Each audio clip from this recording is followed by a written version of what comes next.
My dear brothers and sisters in Christ, happy Easter.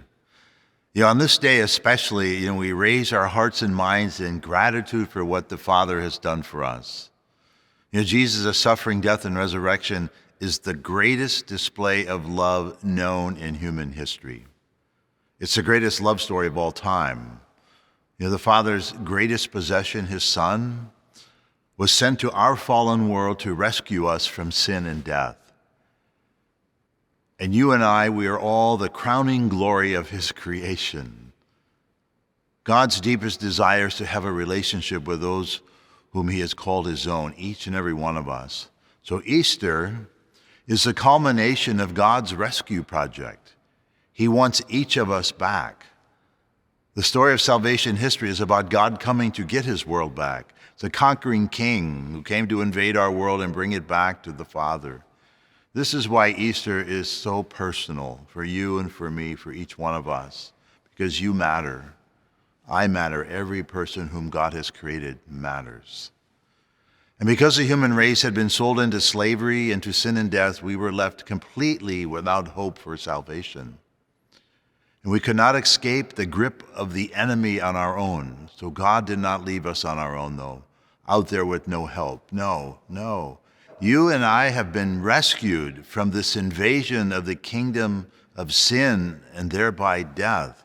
The rightful king has landed in disguise.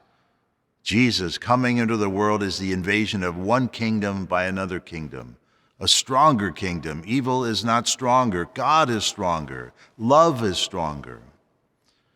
And so on the cross, Jesus went to war to rescue you and me, all of us. Jesus is fighting for us, to liberate us, all of us. And regardless of what our faith tradition might be, Easter is for everyone, for believers and non-believers alike, because salvation is for all, Easter is for all. So in this Easter event, we have been reclaimed for the Father. In Jesus, God's love has reconciled the world to himself, so that we may share in his divine life. And the empty tomb is a bold proclamation of Christ's victory over sin and death. It proclaims that the love of God is stronger than evil and death itself. It means that the love of God can transform our lives, whereby we no longer have to live in darkness or despair or hopelessness.